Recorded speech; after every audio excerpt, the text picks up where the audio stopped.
Okay, what's going on, everybody? I'm DunkinMan back again with another set of commentaries that I'm going to do today. Just woke up a little while ago. I felt like recording a couple of, I don't know, narrations, so that's just what I'm going to do. I'm going to get rid of these news because I do not care, though it is neat to see that Volcarona and Alakazite were banned from UU. That's pretty interesting. So just for that, we're gonna hop into a UU battle if there's one going on. Let's see, versus Nake P and Kazima. Alright, well, let's see what we got going on here. I see a Florges, I see an Aggron, very standard defensive Pokemon in the UU metagame. Victini is kind of a threat. I think Alakazam is a threat in his own right, and Blissey is too fat indeed.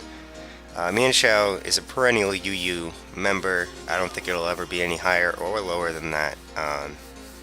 But Nake does lead off with the Scarfed Mienshao, most likely Scarfed.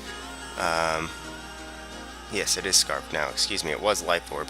Mienshao did go for the knockoff though, and was able to 2-hit KO the Victini. Now here, Nick doesn't want to take a Will-O-Wisp from the Sableye, so he's going to switch out into a Chandelure.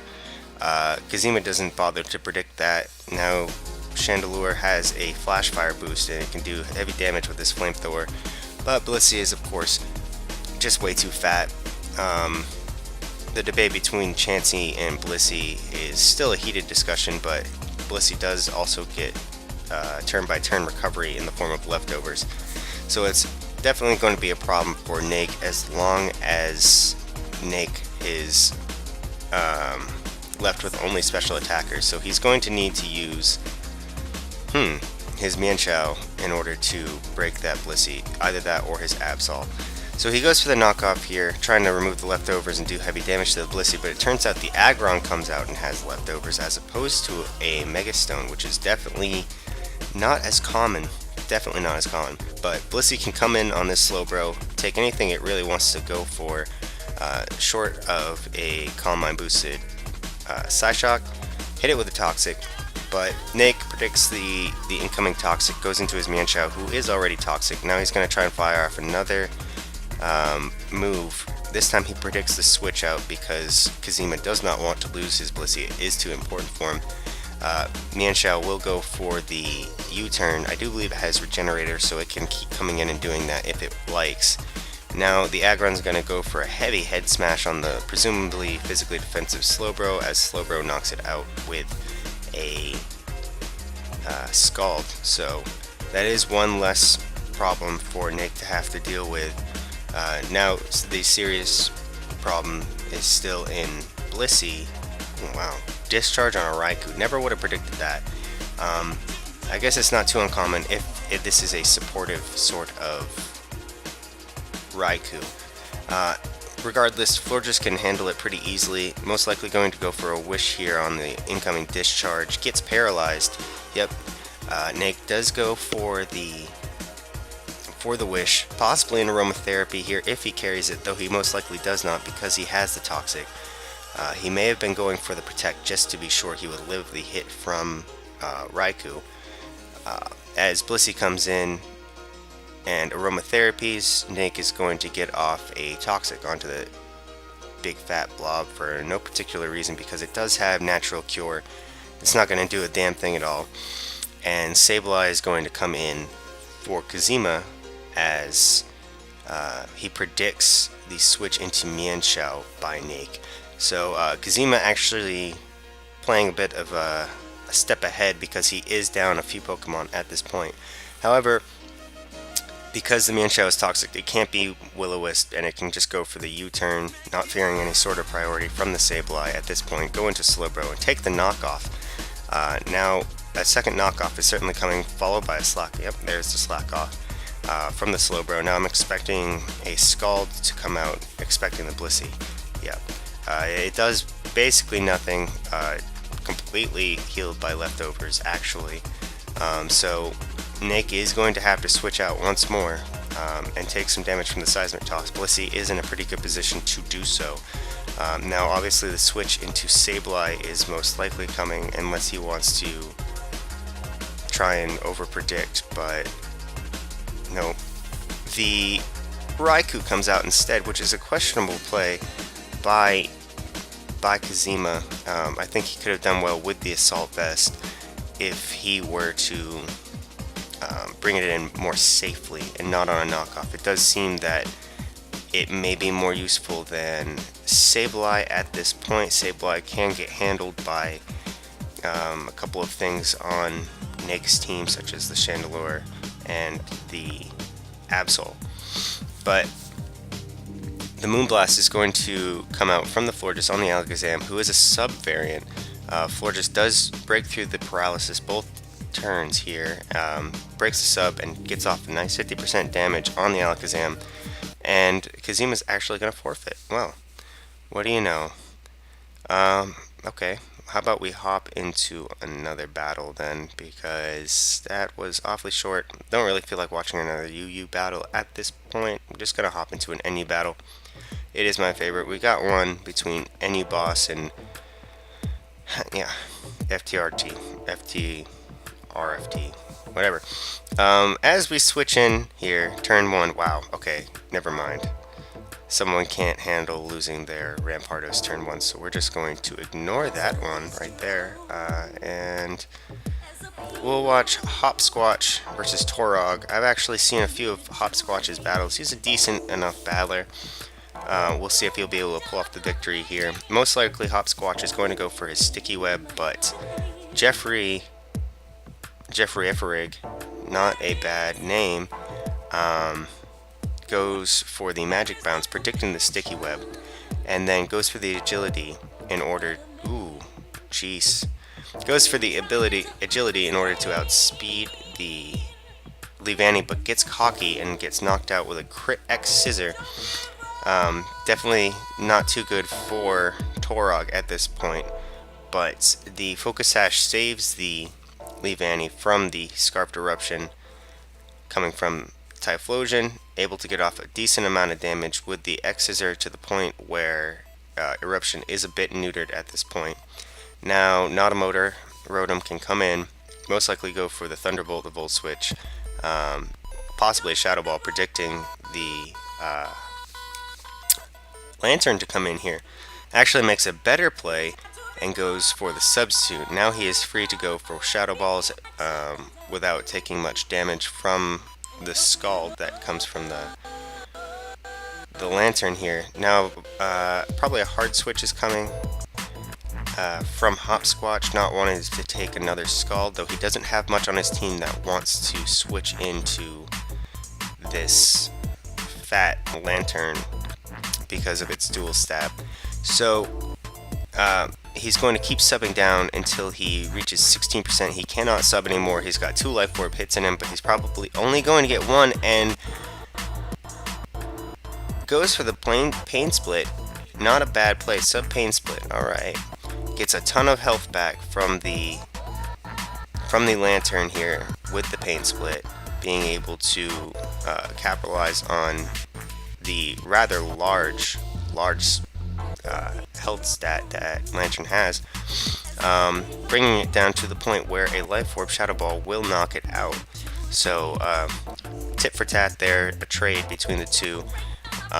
Now both teams have only 4 members left, and Defiant Primate comes out on the Sticky Web. He's most likely Scarf, so this is a neutral speed +2 Primate, and things are not looking fantastic for Torog at this point. He makes a decent enough play getting off the Toxic, knowing that he can't really do much else to this Primate from here.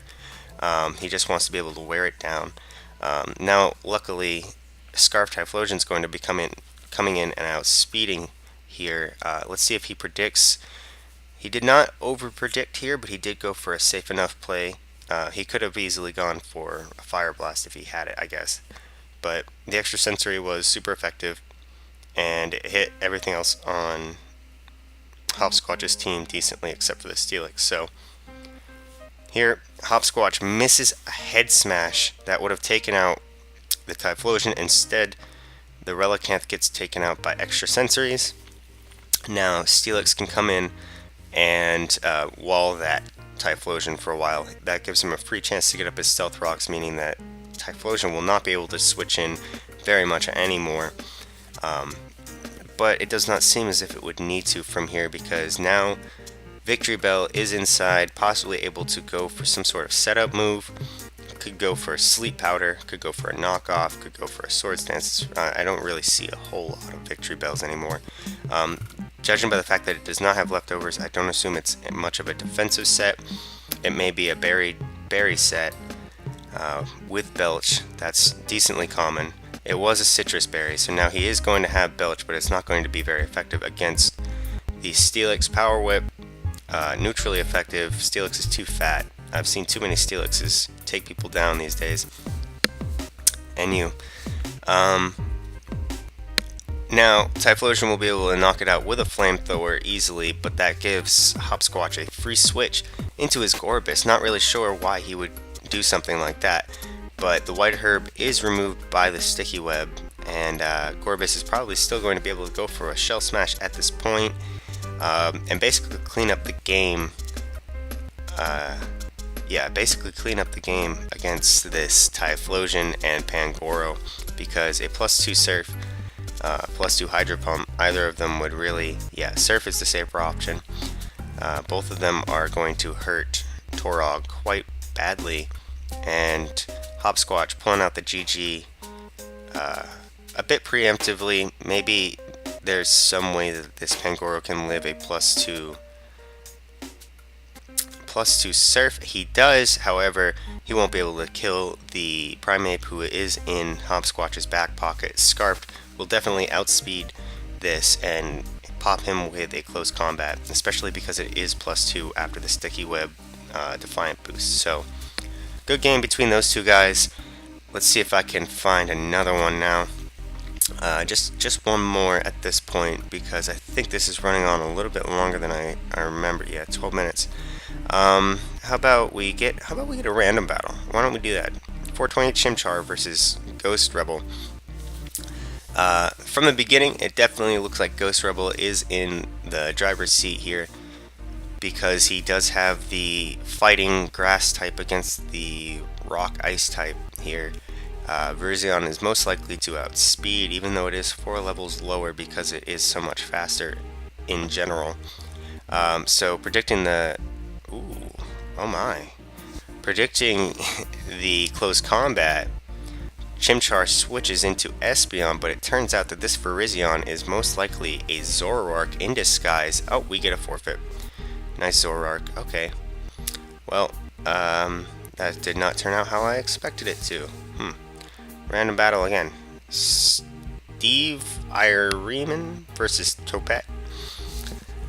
This is an interesting lead matchup here. Both sides have some sort of advantage, though I do think Infernape may be... No, I take that back. Walreign's probably in the better position, because I don't think that Infernape, even with close combat, can knock out Walreign while he gets a crit. I was going to say Walreign could easily knock out this Infernape with a Scald or Surf or something like that, but the Life Orb does show, so possibly that crit didn't matter in the first place. Now Alakazam can come in, outspeed, and destroy this Infernape with his Psychic. We'll have to see if Topet wants to switch out at all. It turns out he does want to switch out, take the Psyshock with his Gourgeist, who is most likely physically defensive, so it's better than taking a Psychic, but he may be taking a Shadow Ball at this point as well. We'll see here in a moment from Alakazam what he wants to do. There it is, the Shadow Ball. Crit didn't matter. Gourgeist is not very specially bulky relative to its physical defense. Now, Alakazam is in the driver's seat for sure. Definitely in control right now. We're going to see the Lilligant come out. Alakazam can't do anything to hit it super effectively, so it probably won't be able to take it out in one hit. May have to take a Sleep Powder here, or face the Lilligant setting up, or both, really, with Quiver Dances. Now, I may be surprised here and find that this is a Leech Seed sort of Lilligant, but it does seem to be the standard Quiver set. And Steve switches in his Beedrill to take the sleep fodder, possibly hoping to wake up the following turn because both of his stab moves will be super effective against a Lilligant. Lilligant does take the first turn to set up and then gets greedy with the second turn. Not sure how well that's going to pay out. It does pay off. I don't believe he'll be able to do much outside of HP Rock or Fire. Neither of those are the case. It must be HP Ice. Unfortunately, it's not a 2-hit KO, so Beedrill will most likely wake up on this following turn, as Lilligant goes for the questionable play and hits Beedrill with the 4x resisted Giga Drain. Definitely not the best play. As we see here, Beedrill wakes up, takes out 76% of Lilligant's health with an X-Scissor, and is probably going to go for it again. Does hefty damage to the incoming Flygon. Not too sure why Lilligant didn't stay in to hit the Beedrill with another Sleep Powder, possibly fearing that he would miss, I suppose, but Flygon's able to take out the Beedrill regardless with a Fire Punch. And now, oh my, Xerneas comes out from Steve. I wonder what Tipet's going to do against this thing, because looking at his 3 revealed Pokemon right now, none of them can really touch it in any capacity, particularly if it is a Geomancy set. Delcatty comes out. Definitely a big surprise. This powerhouse is about to take down Xerneas, the threat, with its Geomancy up under its belt. Not too terribly sure. Xerneas will outspeed here. Goes for the Thunder, which is certainly questionable. Absolutely questionable. I would think that a Moonblast or Fairy type move in general would be the best option. Thunder is powerful, but not as powerful as a stab move, and it is much less accurate. It does get the Paralyze, though. It doesn't seem to matter much in the first place because Moonblast will take it out the next turn, and Delcatty was not paralyzed. It took the opportunity to go for the Zen Headbutt, and now Xerneas is just in sweep mode right now. Going for a Moonblast again is going to knock out the incoming Lilligant. Unless Tipet's last is some sort of Steel type, I think that's basically a wrap in Steve's favor, because Infernape will not outspeed, nor can it hit it very effectively with anything but a Flare Blitz. So we will see if he lives it. He does live a hit. Again, Moonblast was a better play, but he gets the Paralyze again, and this one does matter. Very impressive strategy there, getting the hacks on Tipet. It looks like Tipet's probably going to forfeit at this point. There's no reason for him to continue. No, he's not going to forfeit. He's just going to ride it out, which is totally acceptable. Manaphy cannot handle a Thunder, which Xerneas will presumably go for here if he goes for Moonblast. Wow. Manaphy did take it, gets paralyzed again, and gets fully paralyzed. Wow. Random battles are crazy, man. Well, Xerneas is able to finish this game off here with a couple of Moonblasts. The Flygon will definitely not be taking a Moonblast, and he better not go for Thunder. And we'll see right here, what does Steve do? Moonblast does take out the Flygon, and that is a good game for him. So, let's see. Yeah, just watched a few battles here. I actually kind of enjoyed those, particularly that last random battle. I was really surprised by the amount of paralyzes that came out of that Xerneas. You crazy bastard. Well, anyway, I guess I'm done here for the moment. Let me know what you guys think. Comments section down below, and you know what? I'll catch you guys all later. Peace.